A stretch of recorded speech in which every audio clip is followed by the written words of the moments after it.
నిర్మల్ జిల్లా పెంబి మండలంలోని ఎస్సీ కాలనీలో బొజ్జు పటేల్ కు ఇండ్ల కొరకు నిలదీసిన ఎస్సీ కాలనీ ప్రజలు ఇక సర్పంచ్ ఎన్నికల ప్రచారంలో భాగంగా ఎమ్మెల్యే వెడ్మా బొజ్జు పటేల్ ప్రజలు నిలదీశారు.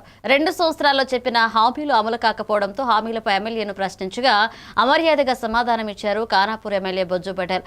గత 10 సంవత్సరాల అభివృద్ధి ఏమిటని వారు ఏమిచ్చారని ప్రజలతో మాట్లాడడంతో గత ప్రభుత్వం రైతు బంధు ఇచ్చారని రుణమాఫీ ఇవ్వడం జరిగిందని ఎమ్మెల్యేకి ఎదురు చెప్పారు ప్రజలు. నేను మీకు ఇల్లు ఇస్తానని చెప్పిన మీకు ఇల్లు రాకపోతే కారు కూడా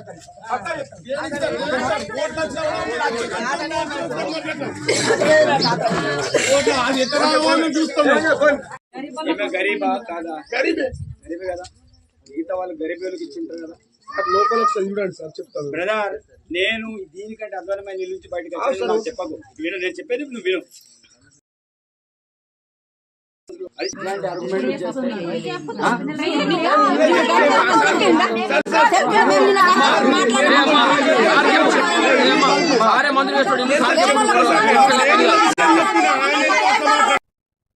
కామారెడ్డి పట్టణంలోని రైల్వే స్టేషన్